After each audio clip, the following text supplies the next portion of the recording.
일어나셔서 빌립보서 1장 1절에서 2절입니다. 빌립보서 1장 1절에서 2절 이렇게 짧은 말씀이니 함께 한 목소리 합독하시면 좋겠습니다. 함께 읽겠습니다. 시작. 그리스도 예수의 종 바울과 디모데는 그리스도 예수 안에서 그리스도에 사는 모든 성도와 또한 감독들과 집사들에게 편지하노니 하나님 우리 아버지와 주 예수 그리스도로부터 은혜와 평강이 너희에게 있을지어다. 아멘. 네, 잘 읽겠습니다. 네, 다시 한번 말씀 안에서 교제하며 감사하면서 축복하시면 좋겠습니다. 말씀 안에서 힘 얻으시기 바랍니다. 말씀 은혜 되시기 바랍니다. 코로나 상황이 좀 길어지면서 또 이래저래 또 조심할 것도 많고 또 건강적으로도 좀 힘든 부분들이 있는 부분인 것 같은데 강건하시면 좋겠고요. 지혜로 저희가 잘 격려하면 지나가면 좋겠습니다. 오늘 빌립보서 강의 두 번째 시간으로 은혜와 평강이라는 제목으로 말씀을 나누겠습니다. 우리는 지난 시간에 바울이 자신을 소개하는 그 내용 속에서 몇 가지 살펴봤는데 여러 가지 있었지만 요거 한 가지들 기억하시면 좋겠습니다.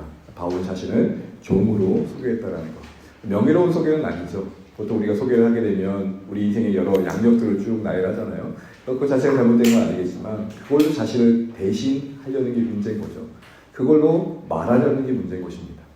우리에게 어떤 포지션, 자리가 필요하지만 그게 우리가 될 수는 없는 것이죠. 그런 의미에서 우리는 신앙의 관점으로 볼 때도 우리가 우리 자신을 종으로 여기는 것은 참 기이한 것입니다. 그리고 그때 그 종은 어떤 종이었습니까? 노예라는 그 말의 의미는 사실은 오늘 그 다시 바울이 얘기할 때는 본드 서벤트라고 했죠. 사로잡힌 종이라고 했습니다. 그냥 자신의 종으로 여긴 게 아니라 나는 하나님의 은혜와 사랑에 붙잡힌 종입니다. 그러니까 부득이하게 어쩔 수 없어 종이 된 게 아니라 하나님의 은혜에 붙들려 내가 종이 되었습니다. 명예로운 고백인 것이죠. 그래서 여러분 구약을 보게 되면 주인을 지극히 사랑해가지고 종이 되어 희년이 되어 풀려날 수 있음에도 불구하고 스스로 평생 종이 되기를 각오하고 기거리를 하는 종이 있었죠. 바로 그것이 신자들의 삶의 방향이 되어야 하는 것입니다. 이제 오늘 본문의 말씀은 이어진 내용은 편지를 받는 교회를 향한 언급과 그리고 그 교회에게 있기를 바라는 간절한 기도의 제목, 그 은혜와 평강의 내용들이 다루어지고 있습니다. 그래서 오늘 크게 두 가지 내용을 살펴보면서 우리가 배워야 될 건 배우고 또 우리 다시 한번 우리 삶을 돌아볼 것들이 있으면 돌아보면 좋겠습니다. 일단 1장 하반절을 보시게 되면 바울이 편지를 쓰는 대상은 이렇게 언급합니다. 그리스도 예수 안에서 빌립보에 사는 모든 성도와 또한 감독들과 집사들에게, 그러니까 편지를 받는 사람에 대한 이름이 길게 나와 있죠. 내가 모든 성도에게 편지한다 해도 될 텐데 굳이 바울은 그 앞에 몇 가지를 얹고 있고 덧붙이고 있는 걸 보게 됩니다. 성경의 구절구절들을 우리가 가벼이 여기지 않을 이유가 있습니다. 왜냐하면 하나님께서 말씀을 기록하게 하셨을 때에 적어도 어떤 단어를 선택할지 또 어떤 구절을 넣을지를 가정하셨다고 한다면 우리는 그 구절구절에 담긴 맥락 속에서 다른 의미를 묵상하는 것도 유익할 것입니다. 여러분 혹시 연애 편지를 받아본 적 있으신가요? 받아보시면 Dear my lover 해가지고 점점점 했을 때 그 점점점에는 의미가 있을까요? 없을까요? 연애 편지를 안 받아보시면 못 느끼는 거죠. 그 점점점 안에는 뭐가 있습니까? 그립다, 보고 싶다, 애달다. 그게 읽어지셔야 됩니다. 그런 문학적 감성이 성경을 읽을 때도 필요합니다. 소위 맥락과 행간을 읽을 줄 아는 깊이와 감각이 필요한 것이죠.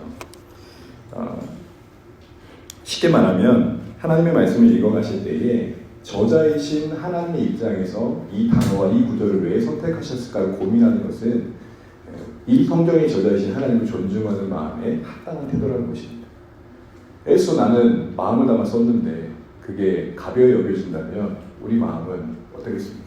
그런 마음으로 생각해 보면 좋겠습니다. 일단 교회라고 하지 않고 모든 성도로 불렀다는 걸 주목해 보십시오. 이것은 빌립보 교회 성도들이 교회에게 그 자신들의 아이덴티티를 떠올리는 거죠. 이 성도란 말은 다른 말로 말하면 거룩한 집단들, 거룩한 사람들, 거룩한 무리들이라는 의미입니다. 여기서 우리는 일단 교회가 공동체성을 띠고 있다는 사실을 다시 한번 상기시켜준 걸 보게 됩니다. 거룩한 신자라고 하지 않고 거룩한 성도로 부르고 있다는 것입니다. 이미 교회에게 자신들이 한 몸으로 부름받는 사실을 다시 한번 기억하게 하는 것이죠. 우리 이런 거예요. 제가 하중에 하염이 하나님에게 너희는 가족이야.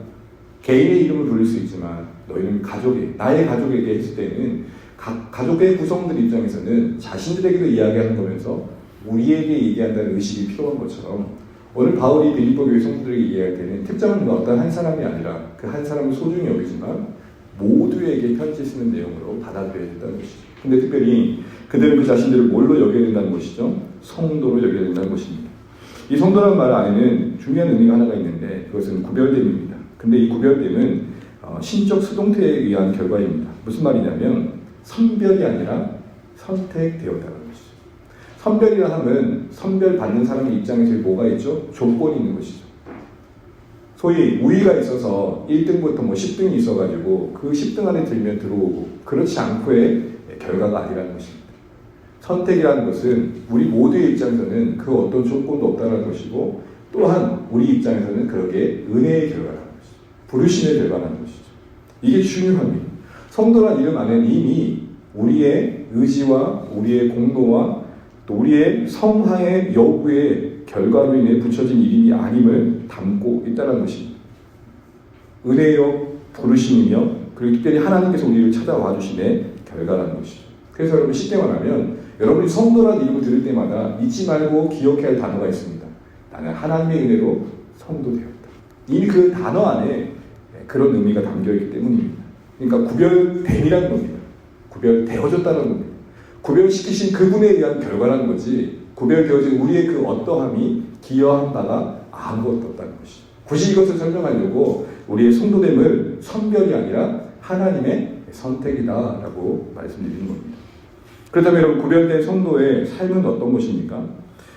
우리가 이 구별이라는 얘기를 하면 한때는 속세를 떠나는 것을 이야기했습니다. 소위 수동 영성이라고 그러죠. 자신을 세상으로부터 분리시켜서 마치 절에 가 있는 것처럼 자연인이 되어지는 것을 우리 거룩으로 생각할 필요가 있습니다. 거룩에 이르면 그런 면이 있습니다. 세상과의 단절이 필요합니다. 홀로 하나님 앞에 독대함이 필요한 것이 거룩입니다. 그럼에도 불구하고 여전히 우리 성도라는 이름을 떠올릴 때마다 우리에게 세상 속에서 존재하는 자로서의 구별을 생각할 필요가 있습니다. 다시 말해 속세를 떠나는 것이 거룩이 아니고 세상에 속하고 있지만 하나님 앞에서 신자답게 살아가는 것입니다. 그래서 여러분 오늘 본문을 보면 바울이 의도적으로 서신서에 이렇게 말합니다. 빌립보에 있는 성도라고 하지 않고 빌립보에 뭐라고 되어 있습니까? 사는 성도. 그냥 빌립보에 있다라고만 하지 않고 그곳에서 살아가고 있는. 그래서 여러분 세번역에는 이 표현이 이렇게 번역합니다. 빌립보에 살고 있는. 그러니까 어디 떠나가지고 어디 산자락에 있는 사람들이 아니라 빌립보라는 도심 그 가운데서 살아가야 하는, 살아내야 하는 그 삶으로 하나님을 보여야 하는 인생들이다 이 얘기를 하고 있는 것입니다. 그럼 이 구별됨의 반응은 뭘까요? 크게 구별은 두 가지 의미를 갖습니다. 소극적으로는 세상으로 자신을 분리시키는 겁니다. 세상에서 적응을 하지만 세상의 영향력으로도 자신을 보호해서 동화되지 않는 겁니다. 적응하셔야 돼요. 세상의 사랑법을 배우셔야 됩니다. 그러나 세속적인 가치관에 물들지 않는 것을 말합니다. 또 한편 적극적인 것이 있는데 이 구별의 목적이 있다는 것입니다. 구별 그 자체가 목적이 아니라 드려지기 위한 구별이라는 것이죠. 이게 참 중요합니다. 이런 의미에서 우리의 거룩은 자신 안에 매여있는 묶여있는 거룩이 되어서는 안 됩니다. 무슨 말이냐? 가끔 우리의 신앙을 담배 피지 않는 것, 술 먹지 않는 것, 교회 빠지지 않는 것, 헌금 빠지지 않는 것, 봉사 한 번도 빠지지 않는 것, 이런 식으로 우리 거룩을 얘기할 때가 있습니다.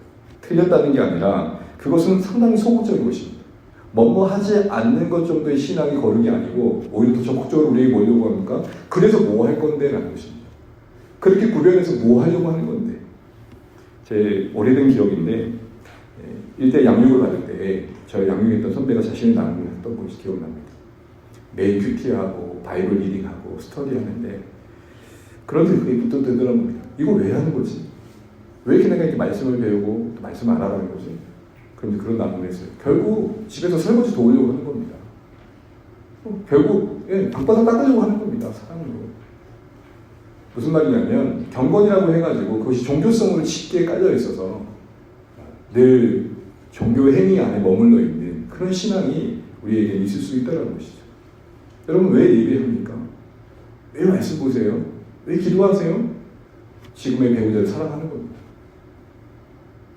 우리의 거룩은 그러기에 사랑으로 섬김으로 구체화되어지는 적극성을 요구받고 있다는 것을 잊으면 안 됩니다. 그러니까 성도 그럴 때 여러분 이제 세 가지를 떠올리셔야 됩니다. 하나는 뭐예요? 은혜로 내가 이 자리에 있다. 성별이 아닌 선택의 결말이다. 또한 우리는 공동체다.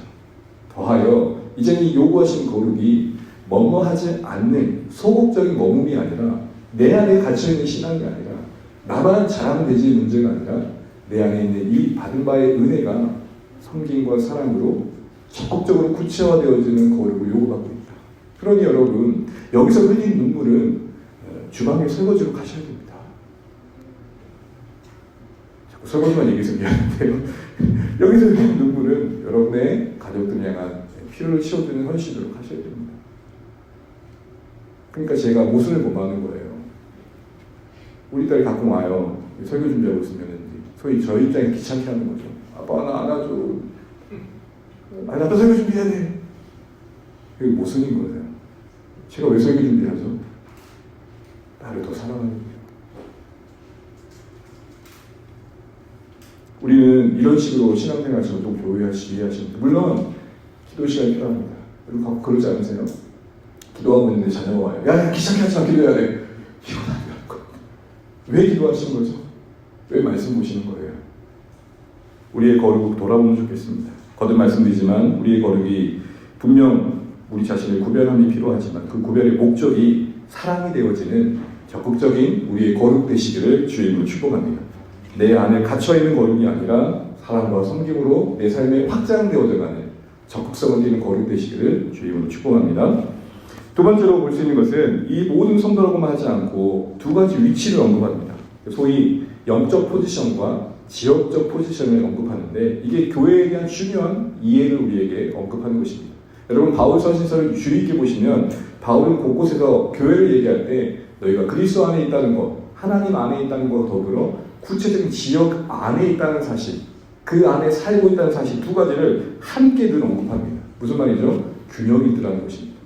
교회를 바라보는 두 가지 중요한 관점이 바로 그것입니다. 첫 번째는 교회를 바라볼 때 아직이에요. 교회를 바라볼 때 우주적 교회의 관점, 다시 말하면 보이지 않는 그 교회, 그리스도의 몸으로서의 교회를 볼 줄 아셔야 되고요. 또 하나는 지역 교회, 개교회에 의한 이해가 함께 가야 됩니다. 이 두 가지가 같이 가야 됩니다. 그럼 특별히 제가 좀 도움을 드리기 위해서 화면을 준비했는데 잠깐 보시죠.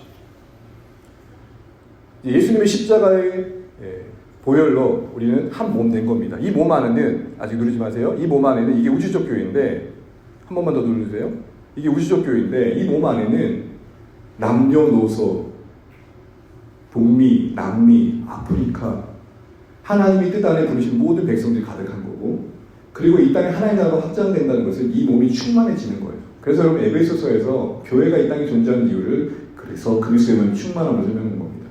이걸 계시록에서는 14만 4천이라 얘기하는 겁니다. 소위 어떤 특정 이단은 이 14만 4천을 숫자 그 자체로 문자적으로 이해를 해가지고 카운트해가지고 그러니까 14만 4천이 다 차니까 어떻게 합니까? 조건을 바꿨죠. 조건을 더 붙여가지고 더 떨어뜨립니다. 근데 24만 4천의 의미는 뭡니까? 구약 12지파, 신약 12제자를 근거로 해 세워진 교회의 총합이고 그것은 셀 수 없는 무리한 의미에서 청이 들어가는 것입니다. 그러니 14만 4천의 의미는 셀 수 없는 모든 민족과 방언과 나라 곳곳에서 일하는 하나님의 백성들 무리를 말하는 것이죠. 어쨌든 이 그리스도의 몸에 여러분 교회를 볼 줄 아셔야 됩니다. 또 하나의 교회가 있는데요. 그 다음에요. 지역교회입니다. 한 번 더 눌러주세요. 지역교회. 지역교회 1, 2, 3, 4죠. 뭐 주한의 교회, 다원공동체 교회, 뭐 태화교회, 곳곳에 모든 교회들이 지역마다 있잖아요. 근데 여러분 지역교회마다 모형을 보세요. 예를 들어서 지역교회 1을 보시죠. 우주적 교회, 곧 그리스도의 몸에 있는 구성원들도 있지만 그 밖에 있는 구성원들도 있죠. 쉽게 말해 우리 교회 안에는 예수님의 몸이 되어 하나님의 친백성된 자도 있지만 아직은 분명한 신앙의 고백이 없어 교회 안에 있긴 하지만 그리스도의 몸에 참여하지 못한 자들이 있다, 없다? 있을 수 있다는 게 지역교회예요. 그래서 지역교회 안에 어려움이 있을 수 있는 거죠. 근데 그 형태가 달라요. 예를 들어서 지역교회 6을 보세요. 여러분 저게 건강한 모습일까요? 물론 교회의 모든 구성원들이 하나님 백성되면 감사해요. 근데 그 안에 누가 없어요? VIP가 없어요. 이런 교회가 있어요. 그래서 안 믿는 사람은 예배조차 못 드리는 교회가 있어요. 그 교회 가려면 한 10기 정도 신앙 고백을 해야 되고 예수님과 분명한 고백을 해야 예배에 참여할 수 있는 거예요. 물론 신자들의 예배가 하나님 앞에 올려지는 게 합당한 거죠. 그러나 우리의 예배 안에는 하나님을 알고자 하는 구도자들도 참여해야 되고 그들이 하나님을 알 수 있는 기회도 제공해 드려야 되는 거죠. 그런 의미에서 본다면 어떤 게 더 건강할까를 돌아봐요. 어떤 게 건강할까요? 우리의 그리스도의 몸을 이루고 있는 신자들이 더 많아지면서 점점 그만큼 VIP를 품는 게 많아져가요. 이제 이게 우리의 교회에 대한 이해가 된다는 거예요. 그래서 여러분 바울은 그리스도 안에 있다는 사실, 그리스도의 몸으로서 보이지 않는 그 교회를 얘기하고 있습니다. 왜 빌립보에게 이런 얘기를 했을까요? 빌립보 교회야 너희만 생각하면 안 된다는 거예요. 여러분 그리스도의 몸으로서 우주적 교회를 생각한다는 것은 우리만 생각한다는 게 아니에요. 개교회 중심을 지향하는 겁니다. 지향이 아니고 때로는 타 교단과 타 교파에 대한 배타성도 버리지 않아요. 여러분 저는 어렸을 때부터 장로교에서 자랐습니다. 뼛속 깊이 장로교입니다. 근데 간혹 너무 치우쳐서 이런 말 하는 어르신들 가끔 봐요. 감리교회는 구원이 없다. 죄송해요. 오신 감리교회 분들은 해결을 너무 지나치게 강조한다는 거죠. 여러분 그러나 그것은 전제가 있잖아요. 예수 믿음의 전제. 그러니까 우리가 그리스도의 몸의 전체를 알고 우리의 몸을 얘기하는 거고 이것만을 아는 건 간다는 겁니다. 우리가 다른 교단과 다른 교파에 대한 배타성을 갖고 있다면 뭘 놓치고 계시는 거예요? 우주적 교회를 놓치시는 거예요. 이걸 놓쳐지니까 개교회의 물량주의로 흘러가고 각 교회, 한 교회가 어마어마한 거대한 메가처치가 되어가는 것을 하나님 나라의 부흥으로 본다는 겁니다. 여러분 한번 질문해 볼게요. 이쪽 주문에 있던 게 이쪽 주문에 가면은 늘어난 겁니까? 그런 식으로 자기 교회가 늘어나는 것 자체를 그리스도의 몸이 확장되는 것으로 이해하는 것은 잘못된 이해라는 것이죠. 또한 적극적으로 물론 그러기에 다른 교회와 연합이 필요하고 또한 또 다른 교회를 돌아보기 필요합니다. 그래서 여러분 구체화되지 않았지만 터도에도 한번 예전에 얘기했던 것처럼 주 안의 교회가 비록 작지만 더 작은 교회를 돌볼 수 있는 헌신이 있기를 소원해 봅니다. 우리가 할 수 있는 걸 한번 찾아보면 좋겠습니다. 그래서 아직 더 작은 마을에 있는 교회에 우리가 함께 가서 성경 학교도 해줄 수 있는 거고 도울 수 있는 것도 있을 겁니다. 여러분 주 안의 교회가 우리 교회만 아니라 그리스도의 몸된 교회를 돌볼 수 있는 자리에 있기를 축복합니다. 우리 목장에 선교진 품는 것도 그리스도의 몸을 돌보는 겁니다. 흩어진 교회들로서 우리 자신의 삶을 하나님의 나라의 백성답게 살아가는 것도 이 그리스도의 몸을 의식하는 겁니다. 이 교회, 지역교회 안에서는 신자가 되지 마시고 여러분 세상 속에서도 교회가 된다라고 할 때 그 교회의 개념은 내가 그리스도의 몸이다. 무슨 말이죠? 나를 통해 세상이 그리스도를 본다. 이런 묵직한 마음을 갖는 것. 그게 보편적으로 우리 우주적 교회에 대한 분명한 인식이 있는 신자들의 관점입니다. 또한 우리는 지역교회에 대한 사랑이 필요합니다. 소위 여러분 무교회주의라는 말을 들어보셨습니까? 대표적인 분 항상 못되는 분이 이제 우리 묻지구나 간주라는 그분의 신학자인데 그분의 신앙 자체를 다 부정할 수는 없습니다. 그러나 맥락은 분명 봐야 됩니다. 그러나 그럼에도 불구하고 그분의 또 고백 중에 하나가 이런 고백이 있습니다. 나는 이제 지역교회를 탈퇴하고 우주적 교회에 가입합니다라는 말. 여러분 그럴듯하지만 그리스도의 몸을 이루는 이 보편적 교회에 속한 사람들이 지역교회에 속하지 않은 것은 모순입니다. 왜냐하면 이 보이지 않는 그리스도의 몸은 하나님의 섭리상 보이는 지역교회를 통해 확장되기 때문에 그렇습니다. 그러면 여러분 우리 주변에 이 지역교회에 가입하는 것 자체를 부정적으로 보는 사람이 있다면 우리는 조금 안타까운 마음으로 바라봐야 됩니다. 물론 개교회와 지역교회의 이탈과 그리고 교회의 지도자들의 타락들이 기존의 교회에 대한 부정적인 마음을 갖게 하는 걸 이해합니다. 그럼에도 불구하고 불협화음을 내는 교회라 할지라도 이 땅의 지역교회 존재 자체를 무시할 수 없는 것입니다. 그리고 또한 우리의 신앙은 그 지역교회 안에서 구체화될 수 있기 때문에 그렇습니다. 여러분 세상을 사랑하는 거 쉬워요.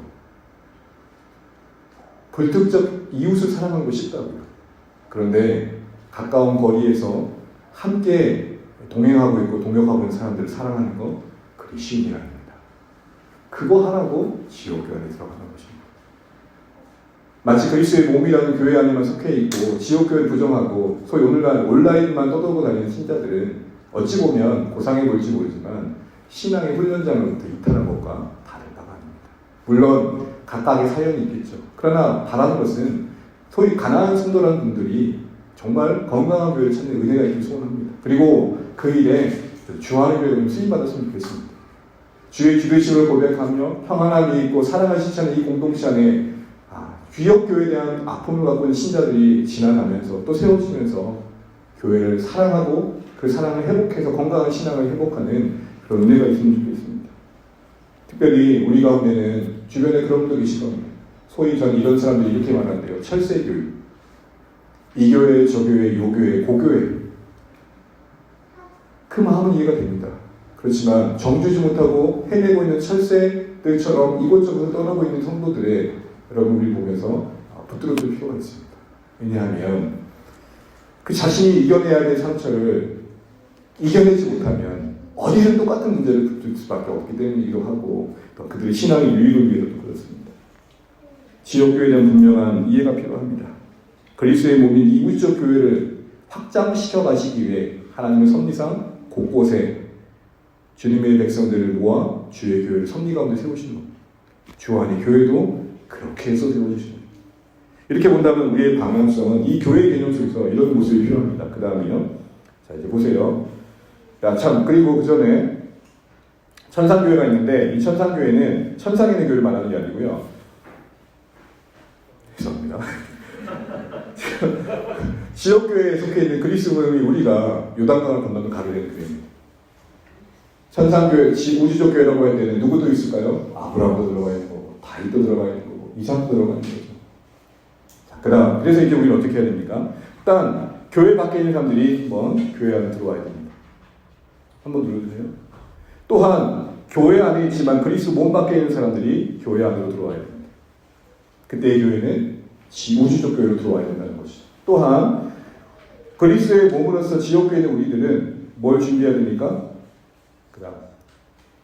그리고 가나안 성도들도 교회 안에 들어와야 되고 우리는 천상교회를 준비해야 됩니다.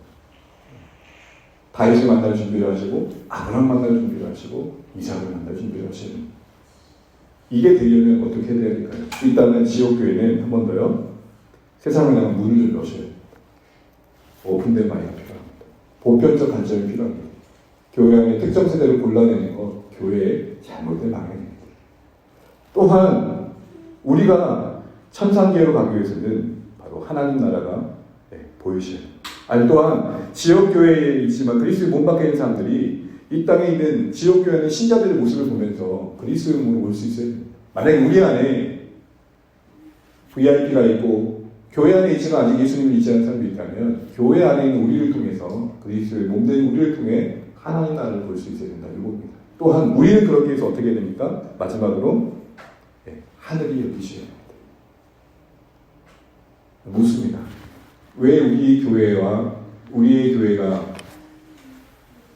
교회 밖에서 교회 안에 들어올 사람들에게 더 기대하는 마음과 열린 마음이 없을까요? 또 왜 신자된 우리는 가까이 있는 교회 안에 비신자들에게 왜 매력이 없을까요? 그래서 결국 우리에게 천상교회를 향한 문이 안 열려지는 겁니다. 눈을 감고 하나님 나라가 우리 가운데 가까워지면 가까워질수록 그 나라가 더 열리면 열릴수록 우리 마음도 열리고 우리 손도 펴질 겁니다. 그런데 하나님 나라가 보이지 않으면 보이지 않을수록 우리 마음은 닫히고 우리 손도 움켜들 것입니다. 결국 그러기에 그리스도의 몸으로 지옥교회 가운데 있는 신자들의 책임은 무엇이냐면 하나님 나라의 이 천상교회에 가입할 날을 소망하면서 요단강 건널 날이 얼마 남지 않은 우리 인생이라는 종말론적 관점 속에 우리 삶을 헤아리고 바라볼 필요가 있는 것입니다. 바라기는 저와 사랑하는 주 안의 모든 가족들에게 우리가 눈을 떠 서로를 보듯 눈을 감을 때마다 주님이 더 밝게 보여주시는 은혜가 있기를 축복합니다. 저 천상교회에서 영광스럽게 왕을 타시며 그 왕권을 행사하시고 그 왕권이 온 땅에 충만해질 것들을 기대하시고 기다리시며 준비하고 계시는 왕 되신 우리 주님의 그 권능과 위엄과 그 은혜와 긍휼이 밝게 보이시기 바랍니다. 우리 마음이 하늘 향해 열리면 열릴수록 이 땅의 교회들은 세상을 향해 열리는 것입니다. 그런데 하늘이 열리지 않은 채 교회 문만 열려버리면 그들이 교회에 와서 대려 상처를 받습니다. 여러분 오늘 교회의 두 가지 위치를 기억하십시오. 교회의 우리는 그리스도의 몸 우주적 교회를 봐야 됩니다. 그래서 바울은 너희는 그리스도 안에 있다는 거 잊지 말아라. 너희가 교회가 아니라 기억하라는 것입니다. 또한 빌립보에 있다는 것도 잊지 말아라. 너희들이 특정 지역 에베소도 아니요 고린도도 아니요 에덴도 아닌 빌립보에서 부름받았던 거 잊지 말아라. 거기서 살아내며 지옥교로서 그리스도의 몸을 충만케 하는 그 일에 오픈된 마인드로 하늘이 열린 신자로서 삶을 살아내야 된다. 이 얘기를 하는 것입니다. 그럼 우리 교회 밖에 있는 신자들과 교회 안에 있으나 교회 밖의 신자들이 교회 안에 안 들어올 수 있도록 우리의 책임은 하늘을 더 가까이 하시는 겁니다. 이런 은혜가 우리 가운데 있기를 주님으로 축복합니다. 그러면서 볼 수 있는 또 가지 수신자에 대한 언급 속에 마지막으로 다룰 만한 내용들은 그냥 모든 성도에게 편지한다면 될 텐데 덧붙여 감독들과 집사들을 언급한다는 겁니다. 왜 그럴까요? 분명히 이유가 있습니다. 원론적으로는 이 감독들과 집사들의 섬김의 위치를 상기시켜주는 겁니다. 우리에게 보여주는 바는 바로 이것입니다. 교회 안에 성도들로 구성되어 있지만 특별히 더 헌신되어져 주신 은사와 직분을 따라 섬기는 감독들과 집사들로 불려지는 지도자들이 있습니까? 없습니까? 있습니다. 이들이 어느 위치에 있어야 된다고 보여주는 겁니까? 성도들 그 다음에 언급된 것은 바로 섬김의 위치에 있어야 한다는 것입니다. 간혹 교회 안에 세우신 지도자들, 특별히 목회자들이 교회 안에서 그 감당한 역할이 너무나 커서 때로는 주목받기도 하고 때로는 지나쳐 특정한 신앙의 영과 다를 바 없는 영웅시 되어지고 너무 그 존중이 지나쳐 우상에 가깝게 여겨지는 것들을 볼 때가 있습니다. 한낱 종인데 종이 종님이 되는 역할들도 우리의 교회가 그럴 일은 없겠지만 여러분 우리 교회뿐만 아니라 주변 교회를 보면서 지도자를 존중 그 이상 지나치게 애착을 갖고 있고 그 사람이 마치 하나님 수준에 여겨지고 있는 것들을 볼 때 그런 분별하셔야 됩니다. 한 교회의 지도자가 영웅이 될 수 없습니다. 그래서 여러분 모세를 시내산에서 모세를 모압 땅에서 모압 형제들 바라볼 때 그 시신을 하나님께서 알아보지 못하게 거두신 이유가 거기 있는 것입니다. 만약 모세가 시체가 남아있었다면 여러분 이스라엘 사람들은 반드시 모세의 시체를 아마 그 당시에 최고의 기술을 다 동원해서 애굽의 기술을 다 동원해가지고 아마 미라로 만들고 건조시켜가지고 평생 보도록 했을 거예요. 사랑하는 성도 여러분, 어쩌면 신앙은 잊혀지기 위한 예수입니다. 그러셔야 됩니다. 괴롭지만 우리는 흘러갈수록 향기는 남되 실체는 사라지는 겸손한 신앙이 필요한 것 같습니다. 향기는 남되 실체는 없어지는 나는 사라지는 오직 주님은 더 남는 그런 건강한 신앙이 필요하다는 것이죠. 그런 지도자들은 더 깨어 있어야 됩니다. 특별히 여기 목자 목사님들도 마찬가지입니다. 목원들을 섬기실 때 기억되어지기만을 바라지 마십시오. 섬김은 기억되되 여러분 목자 목사님들은 사라지기를 바랍니다. 저도 마찬가지입니다. 저도 여러분들 섬기되 자꾸 제가 쭈삣쭈삣 대면서 제가 언급되길 바라고 제가 주목받길 바라면 이게 진짜 추한 인생입니다. 여러분 오늘 75일째 60일째인데요. 벌써부터 그러면 되겠습니까? 한 30년 딱 하고 여러분 이래야지. 여러분 저도 싸워야 할 싸움이고 우리 모두가 함께 싸워야 할 싸움입니다. 바울은 감독들과 집사들을 의도적으로라도 성도들 뒤에 두었습니다. 뭘 잊지 말라는 겁니까? 당신들은 섬기기에 부릅니다. 이것은 교회적 상황으로도 절실했었습니다. 여러분 우리 빌립보서 4장 2절을 읽어보겠습니다. 시작. 내가 유아이다를 권하고 순두개를 권하노니 그 안에서 같은 마음을 유아디아와 순두개라는 여인 이들이 모입니다. 특별히 빌립보는 여성 리더십들이 꽤 많았는데요. 미묘한 갈등 관계가 있었다고 봅니다. 그러면서 본이 되어야 되는데 되려 다투고 있고 갈등의 관계를 만들고 편파를 만들고 있는 너희들의 모습은 감독들과 집사들이 있는 이 위치에 합당치 않다. 너희들이 섬김의 위치에 있다면 어찌해야 될지를 생각해 보렴. 이 얘기를 하고자 했던 것입니다. 교회적으로도 이것은 꼭 필요했던 검열이었던 것이죠. 여러분 이것이 우리 가운데 없다 할지라도 예방적 차원에서라도 이 말씀을 붙드시 들어가겠습니다. 거듭 부탁드립니다. 저와 여러분 특별히 우리 목자 모녀님들 우리의 위치가 섬김의 자리에 있기를 주님으로 축복합니다. 향기는 남기시되 실체는 지워가시는 겸손함이 있기를 주님으로 축복합니다. 그러면서 이제 이 수신자들에게 오늘 바울은 사랑의 심정을 담아서 강구 하나를 강구에 덧붙여 축복을 하는데요. 그게 뭡니까? 은혜와 평강이 너희에게 있을지어다. 은혜와 평강이 뭡니까? 보편적인 은혜의 의미는 하나님의 무조건적인 선물을 말합니다. 하나님께서 그 백성들에게 베푸시는 무조건적인 호의와 선물, 그 모든 것을 총칭해서 은혜라고 합니다. 그런 의미에서 구원이 은혜요, 기도 응답이 은혜요, 우리 삶의 모든 결과물들은 하나님의 은혜입니다. 그러나 좁은 의미에서는 값없이 베풀어 주시는 구원의 값진 선물을 말하는 것입니다. 그래서 여러분 오늘 이 은혜와 평강을 얘기하면서 그 은혜 앞에 어떤 은혜의 근원을 얘기합니까? 하나님 우리 아버지와 그리스도 주 예수 그리스도로부터 은혜. 이 은혜가 어떤 은혜랍니까? 예수님 안에서 그 주되심 안에서 죄인되었던 우리가 하나님께 원수되었던 우리가 하나님의 진노의 대상이었던 우리가 하나님을 아버지라고 부르게 되었다. 또한 도저히 인간적인 조건으로 가꾸어질 수 없는 우리가 서로서로가 그 자녀되어 이제 서로서로 우리로 부를 수 있는 그 우리 아버지라고 부를 수 있는 관계 속에 거하게 되었다. 이 얘기를 하고 있는 것입니다. 결국 바울이 오늘 이 안에서 특별히 상기하는 은혜는 우리가 하나님을 아버지라고 부르는 자녀됨의 의롭게 된 신분을 상기시켜주고 있는 것입니다. 이것이 너희에게 크게 와닿길 바랍니다. 그러면서 이어지는 있기를 바라는 마음의 소원함의 내용은 무엇이었습니까? 평강입니다. 여러분 제가 한번 따라해 주세요. 에이레네, 샬롬. 각각 헬라어와 히브리어의 평강의 의미인데요. 이 언어의 근거에서 이 평강의 의미를 생각해 보면 이렇습니다. 특별히 에이레라는 말은 그 어원이 연결되다, 합하다라는 거예요. 각각의 역할들이 있는데 이것이 서로 소통해가지고 조화로움을 이룬 걸 말해요. 그게 평강이에요. 우리 평강 그러면 평안 그러면 떠오르는 이미지는 뭐죠? 잔잔한 고요함이에요. 그러나 원래 어원에 가까운 평강은 뭐죠? 서로 시끌시끌해요. 근데 조화를 이루는 거예요. 여기서 명상과 묵상이 달라지는 겁니다. 명상은 우리를 자꾸 잠재우고 뭔가 욕망을 지워가는 거라면 묵상은 그걸 덜어내고 주위의 사랑을 지운 역동성을 만드는 거예요. 그런 비슷한 맥락에서 평강을 이해해야 됩니다.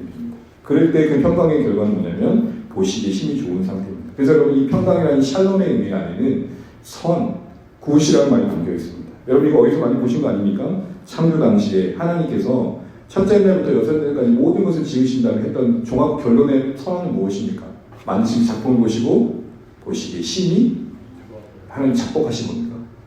우리 그러잖아요. 가끔 야 내가 이걸 만들다. 아니요. 정말 아름답다. 정말 조화롭다. 하나님의 모든 뜻대로 되었다라는 것이고 그 다음에 나온 게 안식이라 함은 그 모든 완전한 조화의 상태가 지켜져 가는 게 안식이라는 겁니다. 무슨 말이 되신가요? 안식이라고 할 때 우리는 아무것도 안 하는 걸 생각합니다. 아니요.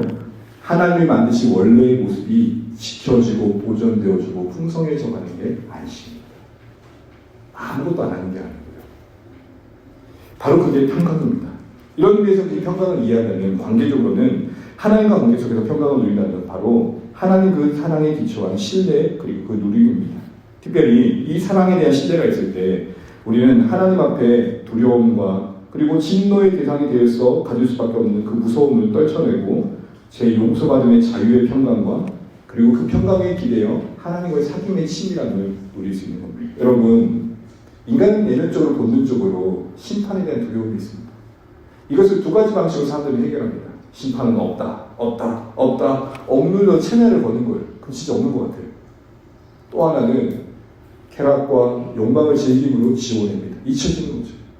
없다고 체면을 걸든 그것을 쾌락으로 밀어내든 그러나 어떤 것도 내면하게 거룩하신 하나님 앞에 감히 누가 서리오라는 질문 앞에 답을 만들어내지 못합니다. 여러분 잠시 즐겨요. 즐기다가 그 즐거움 끝에 뭐가 찾아와요? 두려움이 찾아와요. 불안이 찾아와요. 내면에 하나님의 구제의 자리에 진 거죠. 진노하신 하나님께 내가 어떻게 선녀의 문제를 해결하지 않는 한 인간은 그 어떤 부로도 그 어떤 명예로도 그 어떤 권세로도 참된 자유와 평강을 누릴 수 없는데 우리가 하나님 아버지를 부르는 하나님 아버지를 부르는 자녀들 안에서 이 평강을 약속받고 있다는 것입니다.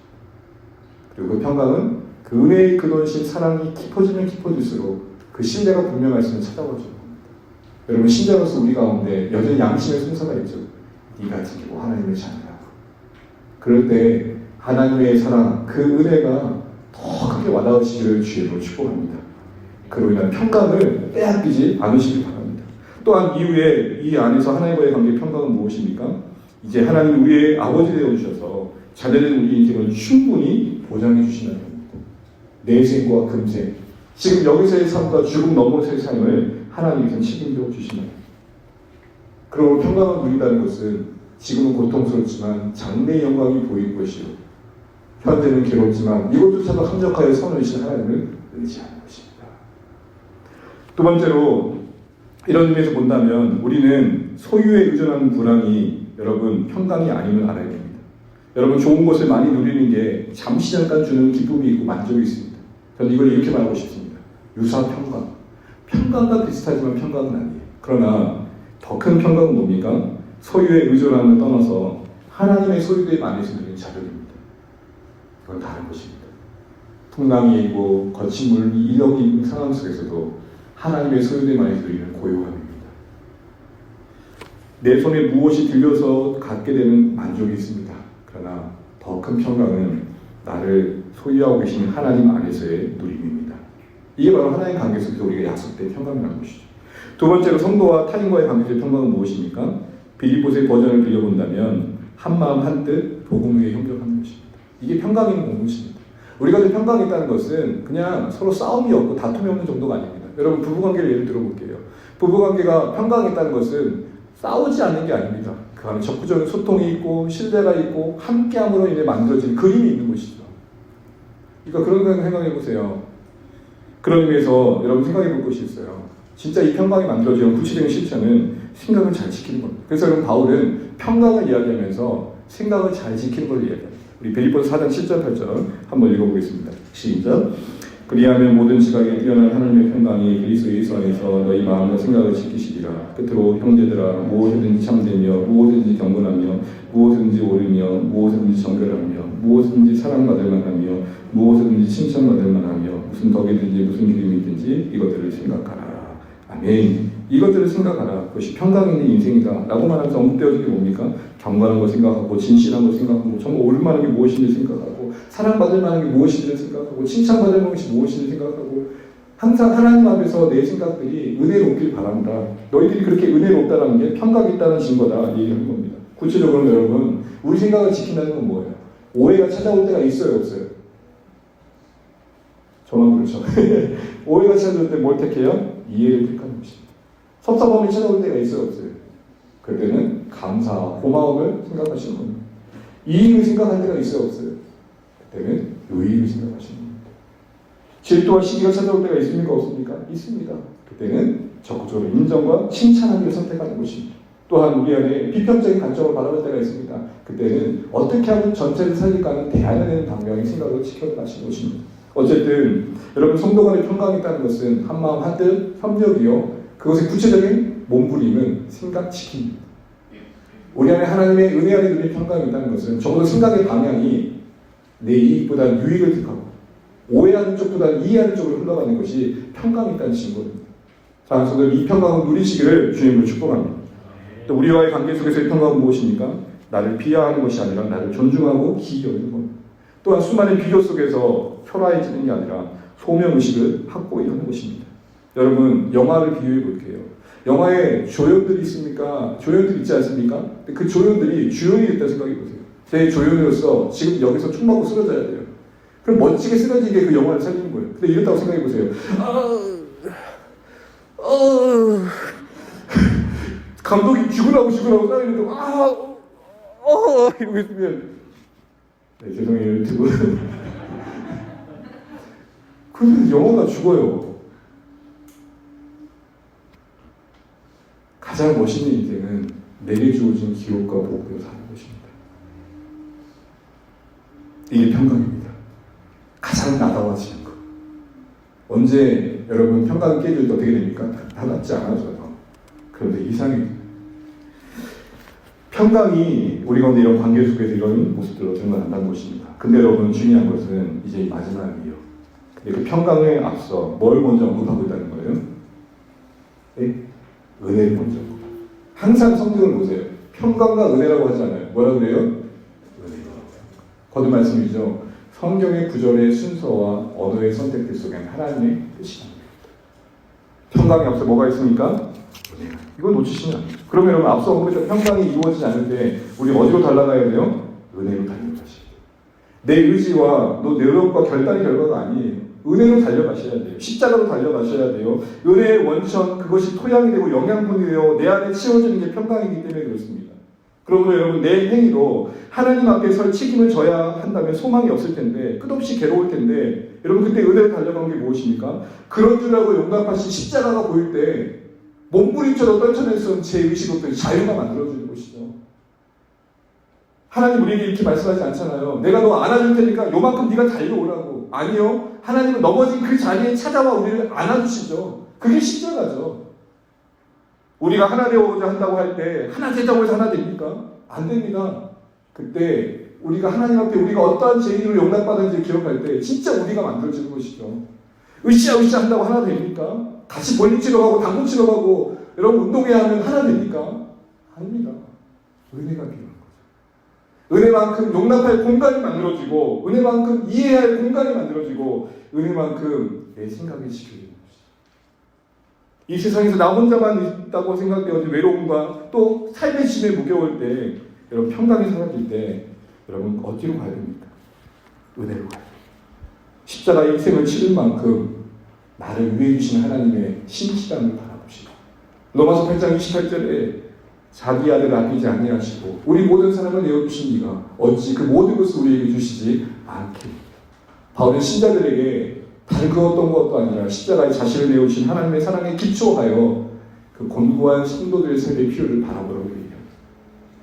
그런 의미에서 여러분 우리가 같이 한번 기억할 것들이 있습니다. 평강이 흔들릴 때 은혜로 나아가시기를 주의 이름으로 축복합니다. 요한복음 20장 19절 20절 말씀 한번 읽겠습니다. 읽고 마무리를 해놓겠습니다. 시작. 이날 곧 안식 후 첫날 저녁 때에 제자들이 유대인들을 두려워하여 모인 곳의 문들을 닫았더니 예수께서 오사 가운데 서서 이르시되 너희에게 평강이 있을지어다. 이 말씀하시고 손과 옆구리를 보이시니 제자들이 주를 보고 기뻐하더라. 아멘. 두려웠습니다. 제자들이 그래서 함께 모여 문을 꼭꼭 잠그고 숨어 있습니다. 그 가운데 떡하니 서셔서 뭘 선포하십니까? 평강이 있을지어다. 근데 성경은 재밌어요. 마지막 저 구절 보세요. 이 말씀을 하시고 제자들이 주를 보고 기뻐했던 게 아니라 뭘 보여주니까 기뻐했대요? 손과 옆구리. 그러니까 말로 하면 잘 안 듣는 거죠. 그러니까 우리 애들아 너 사랑해. 그래도 못 믿어요. 떡하니 뭘 보여줘야 돼요? 케이크를 주고 원하는 거 주고 햄버거 줘야 어디에 사람이 왔습니다. 손과 뭘 보여주신다고요? 손과 못자국의 창의 옆구리는 뭘 말하는 겁니까? 십자가를 말합니다. 우리 향한 사랑을 증거하는 십자가를 말합니다. 하나님 왜 내 기도에 응답하지 않으신 겁니까? 하나님 왜 나를 안 도우신 겁니까? 그 주님 우리에게 말씀하십니다. 못자국 옆구리 창자국 보라고. 이게 너를 향한 내 사랑이야. 죄로 인해 하나님과 원수된 너희, 그래서 갈 길 못 찾고 방황하며 유리하던 너희, 영원한 장래의 불확실 속에 마귀 권세에 눌려 평강이 없던 너희 아니었냐. 나를 봐라. 그런 너희를 위해, 그런 근본적인 영혼의 문제를 해결하기 위해 구속을 이룬 내 손자국의 목과 못자국과 옆구리 창자국을 보라고. 이거 내가 너를 향한 사랑의 증거야. 그 증거로 보이신 손의 못자국과 옆구리를 보여주셨을 때에 제자들이 선포한 평강이 임했음을 잊지 마십시오. 사랑하는 성도 여러분, 고나십니까? 외롭고 지치십니까? 평강이 흔들리십니까? 손의 못자국과 창의 옆구리에 선명한 그 자국을 보십시오. 거친 세상에서 실패하거든 십자가에 못 박힌 주님을 바라는 찬양의 고백처럼 말입니다. 질문합니다. 우리는 은혜 안에 평강을 누리고 계신지요? 또한 덧붙여 은혜 받음이 평강으로 증거되고 계신지요? 기도 응답 받았다고 하고 하나님 놀라운 은혜를 체험했다고 하는데 그게 여러분 관계 속에서 누군가를 용납함으로 흘러가고 계신지요? 그 한 번 기도의 응답이 여러분의 평생을 맡길 만큼 하나님에 대한 사랑의 깊이를 만드셨는지요? 하나님의 손에 들려진 것을 사랑하다 보면 그것만 매이다 보면 하나님 주신 그 은혜의 흔적들이 하나님을 더 사랑하는 쪽으로 흘러가야 되는데 거기만 머무르더라고요. 은혜 받음이 평강으로도 증거되고 있는지 돌아보시면 되겠습니다. 말씀을 맺습니다.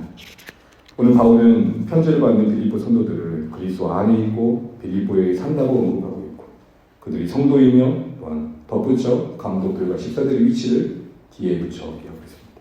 이 모든 것들 속에 담으신 그 메시지가 우리 삶 가운데 적용되어지고 실천되시는 은혜가 있기를 주님으로 축복합니다.